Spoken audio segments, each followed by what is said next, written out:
evening, and joining us now is Union Textiles Minister Ms. Smriti Irani, joining us live from Delhi. Welcome to NEWSHOUR Direct. Ms. Smriti Irani, good evening to you, and you seem to be a very angry lady today. You've taken on Rahul Gandhi. In fact, after the Prime Minister's speech in Rajya Sabha yesterday, Rahul Gandhi said when a Prime Minister reduces himself to ridiculing his predecessor, years his senior, he hurts the dignity of the Parliament and the nation. He demeans his position and himself more than anyone else. Today's events were saddening and frankly, they were shameful. What's your response to Rahul Gandhi?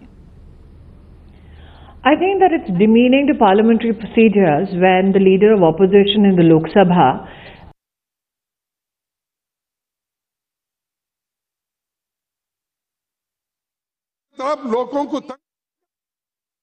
supports.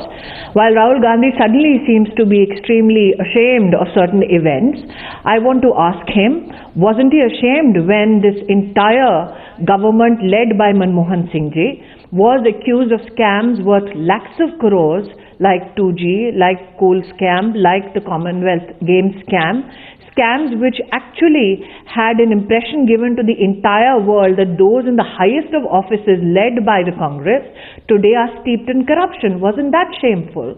There was a time when we spoke and there was absolute outrage in the entire nation where somebody from another country referred to Mr. Manmohan Singh as Dehati Aurat. तब तो मैंने राहुल गांधी का खून खौलते हुए नहीं देखा.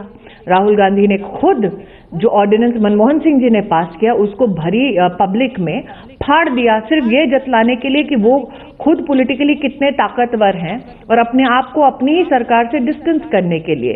So this dichotomy in positioning I think doesn't behove him well.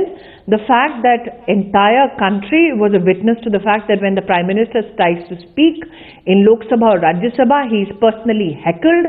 The fact that this is the party which started calling him names, from Maut Ka Saudagar by none other than Sonia ji, to Khoon Ka Dalal by Rahul Gandhi, to Gandhi Nali Ka Keeda by the Gujarat Congress Party, to many names that the Prime Minister, and why only the Prime Minister, even his own mother was called by the Congress Party. For them to now have this holier-than-thou attitude for just being accosted in Parliament in the same Shelley. In fact, the Prime Minister was extremely, I think, plain speaking that day. And I think it's quite fascinating that the Congress is not aggrieved that they were called corrupt. They're only aggrieved by the use of the word raincoat.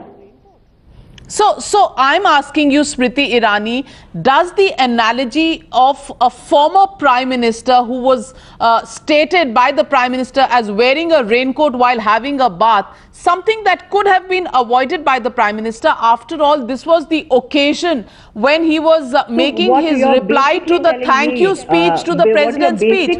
Was his audience in Uttar Pradesh? Manmohan Singh ji can publicly state that the current Prime Minister is indulging in organized loot and plunder. And that is to be wink wink not looked at all and not responded to. Mr. Khadge can talk about BJP ke kutte and nobody can respond to that. Nobody should be outraged by that. Why was there no 9 o'clock debate on the kind of sentences uttered by Mr. Khadge in Lok Sabha, referring to the Prime Minister's office, referring to the Bharatiya Janata Party? That is a question I definitely want to ask. Ms. Smriti Irani, the question is, when you are in the position of the Prime Minister of a country, you have to be magnanimous, you have to take people along, and the Congress says that they have been participating and helping you pass legislations. Should the Prime Minister have been more broad-minded and magnanimous? Let me differ here, Navika. We are not in government to here please the opposition in any way. We are here to serve the interests of the people of the country. And the Congress party, if it feels hum to madad kar rahe, aap ehsan mano ki aapka bill pass kara rahe, they are doing us no favors. If you are positioned as a representative of the people in Parliament, be it Lok Sabha or Rajya Sabha, it is incumbent upon you to fulfill your responsibility towards those very people that you seek to represent. Hence, to have this attitude that be extremely beholden to us, that we are helping you pass legislation, I think is absolute mockery. Ms. Smriti What do you Irani, mean Rahul Gandhi has also taken offense. They are fulfilling their constitutional obligation. That is why they are in the House, though in a small number. Nonetheless, they are there in the House to serve the people and not their own interests. Ms. Smriti Irani, Rahul Gandhi has also taken objection to the fact that the Prime Minister referred to his Lok Sabha speech to the earthquake. The promised earthquake that Rahul Gandhi had promised to bring through his Sahara Birla diary revelations. Do you think that kind of a pun on a natural disaster, which Rahul Gandhi has taken objection to, Navika, again was an avoidable comparison? In one's conversation and presentation, the Prime Minister, even when he was the Chief Minister, was one of the first citizen leaders in this country who reached out to people across all specters of life and all spheres of life, irrespective of the fact that when that calamity occurred in Uttarakhand, he was not looking at an opportunity to engage in a debate with the Congress party. As a Chief Minister then, he ensured that all possible help was extended to all citizens, including those who belong to Gujarat, because we are one nation serving one purpose, which is that of national interest. So my question today is this: instead of nitpicking on issues, why not talk directly on issues? Let's say in Uttar Pradesh, today Rahul Gandhi is going from town to town, village to village, trying to espouse the cause of the Congress party. Why is it that somebody who spoke about 27 Saal Behal enjoyed power while they were doing all these camps at the center with the help of the Samajwadi Party and the Baspa, today going from village to village seeing absolutely no electricity? Why aren't they talking on issues of development? Because it benefits them to have a distracted conversation rather than a focused conversation on issues of development. Tell me today, in our 70 years of independence, when has ever a parliament heard a finance minister say that we will ensure that by the year 2019, 50,000 gram panchayats will be taken out of poverty? Has the Congress set any such benchmark so that we together, opposition or those in power, can work if it comes to fulfillment of promises, Ms. Smriti Irani, the Congress raises the question of 20 crore jobs being created by the BJP-led government. How many jobs have been created? The similar question can be put to the BJP as well. How many of the development schemes have actually gone down to the poor? Today, Navika. There is a 6,000 crore package which is given out to the textile industry. Apparel sector today creates the largest amount of jobs after agriculture. And under that package for apparel and for made-ups, we are envisaging 1 crore jobs a year, 74,000 crores worth of investment, and a surge of $30 billion in exports. Isn't that an opportunity of creating jobs? We have seen the success of the Pradhan Mantri Mudra Yojana, where we are telling those who belong to the most economically challenged families that do not go and seek employment, in fact become entrepreneurs and give employment to others. We have seen tremendous success in the Mudra Yojana. Why is it that the Congress will not talk about it? Because it does not serve their political interest to focus on the good that the Bharatiya Janata Party-led NDA has done. Well, today Ravi Shankar Prasad in his BJP press conference today said fun, pun, repartee, irony, sarcasm, hot, mild exchange of words are part of healthy democracies. My question to you, Ms. Smriti Irani, is why does the BJP get jittery then when the question of demonetization is taken up to debate in Parliament? Why do all these hot exchanges of words take place only when the issue of demonetization comes up, where questions of implementation are raised? We're the first political organization, in fact, that invited the Congress party to have a conversation on the floor of the House with regards to demonetization. It is the Congress party that avoided any kind of discussion and deliberation on the same issue because they wanted unrest in the country. And it is a compliment to the strength and the resolve of the people of India who supported the Prime Minister's endeavor in this war against corruption and black money by ensuring that the whole demonetization process goes on smoothly and is a big success. Tell me which nation in this world has had such a big exercise undertaken and in such a short period of time had such a successful implementation? So the Congress kept waiting. In fact, let me recall for you, Navika, the Congress party gave a call for a Bandh, and even that call had to be withdrawn because they found absolutely no people's support on the ground for the same. So the very fact that when it comes to demonetization, why is it that the Congress was jittery enough not to discuss it in the last session of Parliament? Because they were, can you imagine, for their own political gains and interest, they wanted the economic situation in the country to be in turmoil. They wanted economic policies in the country to fail, only so that they can politically benefit.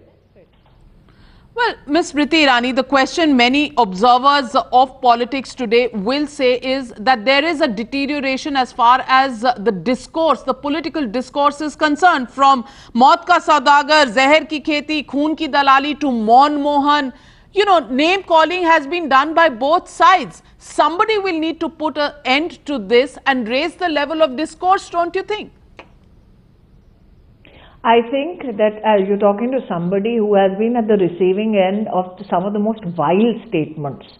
And I don't see any Congress leader getting up and actually taking any kind of action against such vile statements. Like I said in the beginning of this particular conversation, Tehseen Poonawalla, who's a known Congress supporter, the congressmen and women did not even allow me to finish. The congressmen and women who were indulging in a catfight with the Prime Minister and the Bharatiya Janata Party-led government in Gujarat did not even spare his old mother.